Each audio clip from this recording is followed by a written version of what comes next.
शामिल कंदासीं नाज़रीन। खैरपुर खां ख़बर अवां ताईं पहुचाईसीं।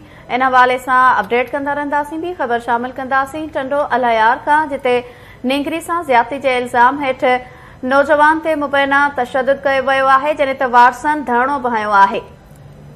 दिलशाद लुंड ते तशद्दुद ख़िलाफ़ संदसि वारसनि बाईपास ते धरणो हंयो आहे, जॾहिं त धरणे सबबि ट्रैफ़िक मुअतल थी वई आहे। नौजवान ते आराई बिरादरी जे माण्हुनि तशद्दुद कयो। जवाबदारनि खे गिरफ़्तार कयो वञे। वारसनि पारां अहिड़ो मुतालबो कयो वियो आहे। टंडो अलायार खां इहा ख़बर अवां ताईं पहुचायूं पिया, जिते निंगरी सां ज़्यादती जे इल्ज़ाम हेठि नौजवान ते मुबैना तशद्दुद कयो वियो आहे। वारसनि धरणो बि हंयो आहे। दिलशाद लुंड ते तशद्दुद ख़िलाफ़ संदसि वारसनि बाईपास ते धरणो हंयो आहे, जंहिं सबबि ट्रैफ़िक मुअतल थी वई आहे। नौजवान ते आराई बिरादरी जे माण्हुनि तशद्दुद कयो। जवाबदारनि खे गिरफ़्तार कयो वञे। वारसनि जो अहिड़ो मौक़िफ़ साम्हूं आयो आहे। टंडो अलायार में निंगरीअ सां ज़्यादती जे इल्ज़ाम हेठि नौजवान ते मुबैना तशद्दुद कयो वियो आहे, जॾहिं त वारसनि धरणो हंयो आहे।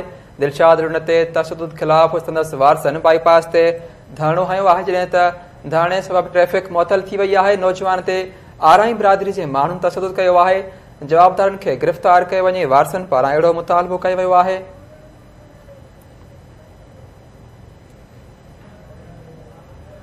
तफ़सील मालूम कंदासीं टंडो अलायार मां KTN न्यूज़ जे रिपोर्टर शहरयार मेमण खान। जी शहरयार, छा तफ़सील आहिनि?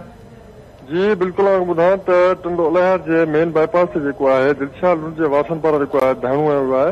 मीरपुर ख़ासि कराची बाईपास जेको आहे हुननि ब्लॉक करे छॾियो आहे, जॾहिं टायरनि खे बाहियूं ॾेई छॾियो आहे। लुंड बिरादरी पारां जेको आहे तशद्दुद करण आराई बिरादरी जे नौजवान जी गिरफ़्तारी लाइ जेको आहे प्यालुनि पुलिस मेन पूरे प्यालुनि पुलिस ख़िलाफ़ जेको आहे एहतिजाजी मुज़ाहिरो करे धरणो हंयो आहे, जंहिंखे सबबि जेको आहे कराची, मीरपुर ख़ासि, हैदराबाद, उमरकोट ऐं ॿियनि शहरनि जी ट्रैफ़िक आहे उहा मुअतल थी वई आहे। नौजवान दिलशाद लुंड तशद्दुद वारी वीडियो जेका उहा वायरल करण खे तशद्दुद करण खे गिरफ़्तार न कयो वियो आहे, जॾहिं त पुलिस मुज़ाहिरीन चवणो आहे त पुलिस जेको आहे जवाबदारनि सां वंगारी भरियल आहे। जॾहिं इहो चवणो त वाक़ियो थियो आहे, हुनजो केस बि दाख़िल थियो आहे। पुलिस खे 360 कम ॿिया बि आहिनि, पर पुलिस वई हूंदी, जवाबदार गिरफ़्तार न थिया हूंदा। जॾहिं त ॿिए तरफ़ जेको आहे ॻोठ गुलाम रसूल आराई में तशद्दुद जो निशानो बंदो जेको नौजवान आहे दिलशाद लुंड, उनजे ख़िलाफ़ जेको आहे आराई बिरादरी जी 8 क्लास जी शागिर्दियाणी जेका आहे उहा पिणु रोईंदे प्रेस क्लब पहुती। हुन चयो त मज़कूरा नौजवान जेको आहे दिलशाद लुंड उन पारां जेको आहे मूंखे जिनसी ॾाढा इहो निशानो बणायो वियो आहे। जॾहिं हुनजो चवणो हो त असांजे घर में हुन मूंसां ज़बरदस्ती ज़्यादती कई आहे। जॾहिं हुन चवणो हो त आउं स्कूल वेंदी हुयसि त मज़कूरा नौजवान जेको आहे दिलशाद लुंड